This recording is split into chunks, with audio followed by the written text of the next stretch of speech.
함께 사도신경으로 우리의 신앙을 고백하겠습니다. 나는 전능하신 아버지 하나님 천지의 창조주를 믿습니다.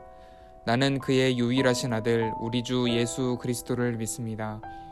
그는 성령으로 잉태되어 동정녀 마리아에게서 나시고 본디오 빌라도에게 고난을 받아 십자가에 못 박혀 죽으시고 장사된 지 사흘 만에 죽은 자 가운데서 다시 살아나셨으며 하늘에 오르시어 전능하신 아버지 하나님 우편에 앉아 계시다가 거기로부터 살아있는 자와 죽은 자를 심판하러 오십니다. 나는 성령을 믿으며 거룩한 공교회와 성도의 교제와 죄를 용서받는 것과 몸의 부활과 영생을 믿습니다. 아멘. 오늘 말씀의 제목은 짜지 않은 물고기입니다. 미국의 어떤 설문조사에 따르면 현대인의 20%는 불행의 가장 큰 원인을 외로움이다 라고 뽑았습니다. 그리고 45세 이상 미국인 3명 중에 1명꼴로 외롭다라고 답했다고 합니다. 여러분, 왜 우리가 외로움을 느끼는 것일까요? 이에 대해서 전문가들은 우리가 삶의 의미를 느끼지 못했기 때문이라고 말을 합니다. 다시 말해서 나를 신뢰하고 지지하는 공동체 안에 머무는 것이 굉장히 중요한데 이 공동체에 속하지 않았기 때문에 삶의 의미도 찾지 못하고 외롭다라고 느끼는 것이죠. 여러분, 더 쉽게 이야기해 볼까요? 우리가 우연히 길 가다가 만난 사람이 있습니다. 그런데 그 사람이 이야기를 잠시 나누다 보니까 같은 초등학교를 졸업한 친구였다. 그러면 여러분, 왠지 모르게 반갑고 또 더 무언가 챙겨주고 싶은 마음이 생깁니다. 혹은 우리가 외국에 나가 있는데 우연히 만난 한국 사람이 이야기를 나누다 보니까 같은 성북구 주민이다. 여러분, 어떨 것 같습니까? 무언가 더 동질감이 생기면서 그 사람을 더 잘 챙겨주고 싶은 마음이 생기게 되겠죠? 우리 사회가 학연, 지연, 혈연에 문제가 되는 것은 그만큼 자신과 같은 공동체를 챙기고자 하는 마음이 강하기 때문에 그렇습니다. 이렇듯 우리가 어디에 속해 있느냐 하는 것은 굉장히 중요한 문제입니다. 그런 관점을 가지고 오늘 말씀을 한번 생각해 보겠습니다. 여러분이 지난주 예배 시간에 모두 하나님 나라, 천국이 진짜 있다는 것을 믿는다고 대답했습니다. 그렇다면 여러분은 하나님 나라에 속한 사람답게 살아가고 있습니까?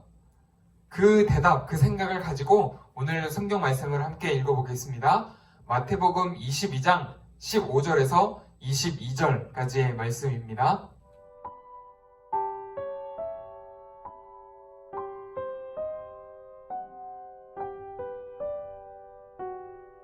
(15절의) 말씀에는 바리새인들이 등장합니다.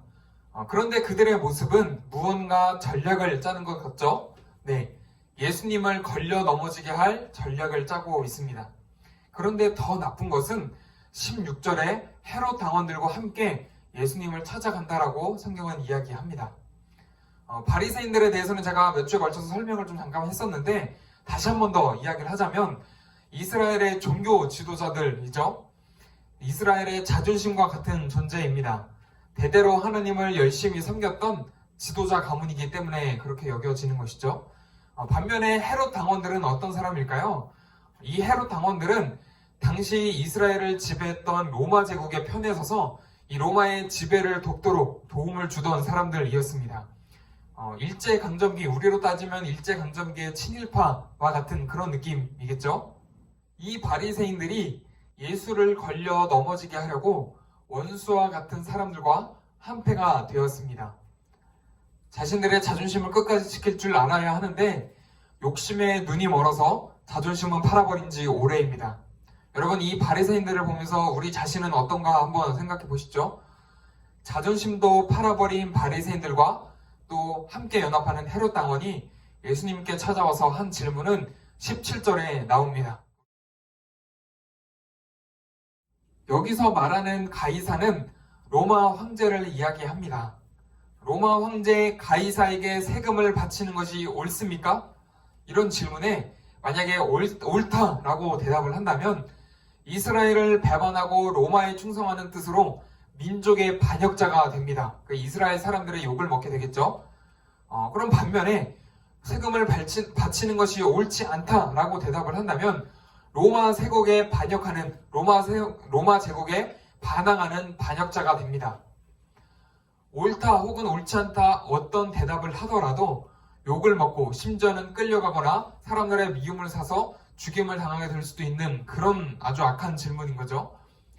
이에 예수님은 돈을 가져오라고 시킨 후에 그 돈에 누구의 글이 써져 있는지를 묻습니다. 그리고 그 돈을 받는데 당연히 가이사 로마 황제 얼굴이 그려져 있었죠.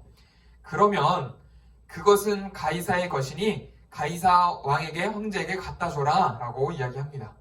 세금을 내라 라고 말한 것이죠. 그리고 중요한 것은 하나님의 것은 하나님께 드려라 라고 예수님께서 말씀하십니다.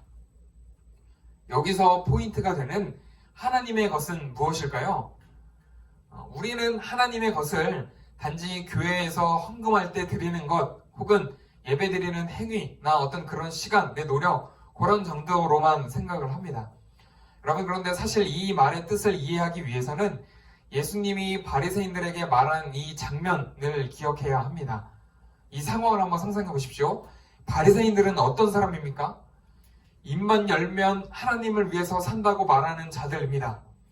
그런데 실제로 그들이 살아가는 모습은 오로지 가이사 황제에게만 모든 것을 바치고 충성하는 그런 사람들의 모습으로 살아가고 있지 않느냐?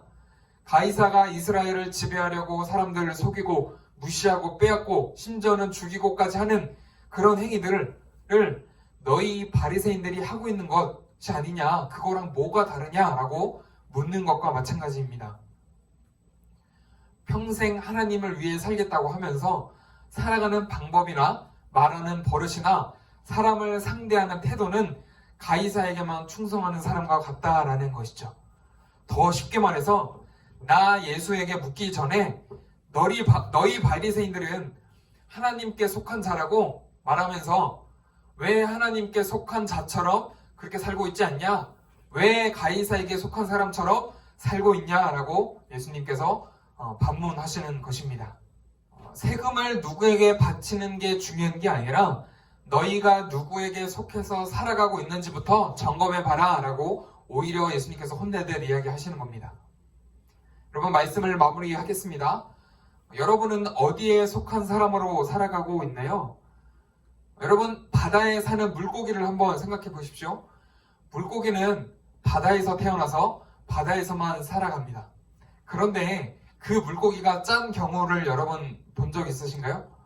생선을 구웠는데 혹은 이 생선을 그대로 회를 떠서 먹는데 이 생선이 너무 짜서 못 먹었던 그런 경험이 있습니까? 아니요, 오히려 싱거워서 소금을 치거나 간장을 찍거나 초장을 찍어서 먹습니다. 물고기는 평생을 짠 바다에서 살지만 절대 짜지지 않습니다. 바로 우리가 그런 존재가 되어야 합니다. 하루 종일 세상에서 살아야 하지만 우리의 정체성은 하나님의 것이라는 사실을 기억해야 하며 또 이 하나님의 사람답게 살아가야 합니다. 바리새인들은 정말 자신이 하나님의 것임을 기억했더라면 헤롯 당원들과 연합하는 일은 없었을 겁니다. 우리는 내가 누구인지 또 어디 소속인지를 몰라서 방황을 하게 되죠. 여러분, 기억하십시오. 여러분은 하나님의 것입니다. 여러분, 오늘 말씀 마지막 22절에서 사람들이 예수님의 말씀을 듣고 놀랍게 여겨서 예수를 떠나가는 장면을 보여줍니다. 여러분, 우리가 우리의 소속을 정확하게 인지하고 산다면, 우리가 하나님 나라의 백성임을 정확하게 기억하며 살아간다면 주변 사람들은 믿는 우리의 모습을 보면서 놀랍게 여길 것입니다. 계신 곳에서 저를 한번 따라해 주세요. 나는 하나님께 속했다. 여러분, 오늘 그 믿음으로, 그 마음으로 한 주간 승리하며 살아가시길 주님의 이름으로 축복합니다. 잠시 기도하겠습니다. 사랑해 주님, 감사합니다. 바리새인들이 예수를 걸려 넘어지게 하려고 악한 질문을 하는 그 장면을 보면서 하나님, 우리의 마음이 어떤지를 점검해 보길 원합니다. 하나님, 우리는 하나님 나라의 백성으로 살아가는 자입니까? 아니면 바리새인들처럼 자신의 욕심을 위해서 살아가는 자입니까? 평생을 바다에서 살지만 짜지 않는 물고기처럼, 하나님, 평생을 세상 속에서 살지만 하나님 나라의 백성답게 믿음을 잘 지키면서 살아가는 자들 될 수 있도록 하나님 함께하여 주시옵소서. 오늘도 말씀 가운데 우리와 함께하신 주님께 감사드리며 귀하신 예수 그리스도의 이름으로 간절히 기도드립니다. 아멘. 함께 주기도문 하심으로 예배를 마치겠습니다. 하늘에 계신 우리 아버지, 아버지의 이름을 거룩하게 하시며 아버지의 나라가 오게 하시며 아버지의 뜻이 하늘에서와 같이 땅에서도 이루어지게 하소서. 오늘 우리에게 일용할 양식을 주시고 우리가 우리에게 잘못한 사람을 용서하여 준 것 같이 우리 죄를 용서하여 주시고 우리를 시험에 빠지지 않게 하시고 악에서 구하소서. 나라와 권능과 영광이 영원히 아버지의 것입니다. 아멘.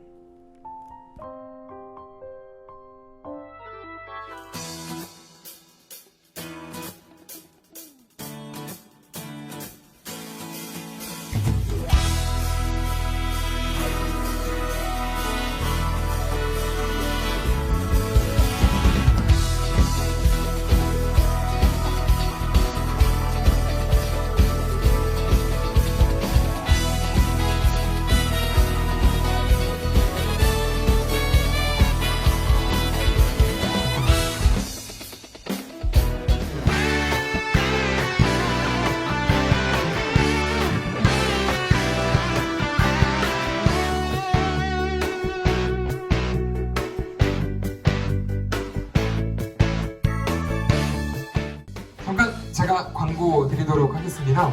여러분, 우리가 지난번 영상 예배까지는 말씀을 듣고 제가 질문을 몇 가지 드리고 여러분이 그 질문에 대한 답을 저에게 보내주셨는데 조금 방식을 바꿔보겠습니다. 여러분이 이 말씀을 듣고 이 말씀을 내가 일주일 동안 어떻게 적용할 수 있을까 하는 것들을 스스로 생각해 보시면 되는데 이 광고에 드린 것처럼 여러분 예쁜 포스트잇을 하나 준비하셔서 제가 전해드리는 이 문장을 여기다가 적어주십시오. 그리고 그 포스트잇을 책상에 잘 보이는 곳에 붙여놓고 책상에 앉을 때마다 이 문구를 생각하면서 나는 이런 사람이 돼야지 어떻게 오늘 이 말씀을 실천할 수 있을까 여러분이 한번 생각해 보시길 바랍니다. 그리고 이 책상에 붙인 그 포스트잇을 찍어서 저에게 보내주시면 추첨을 통해서 선물을 드리도록 하겠습니다.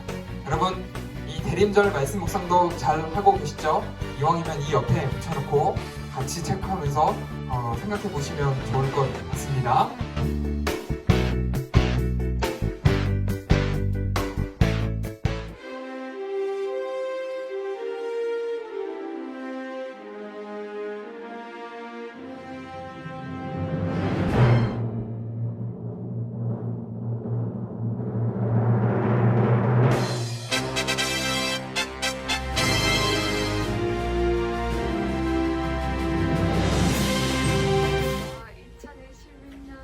회장을 뽑아주신 여러분들 감사드립니다.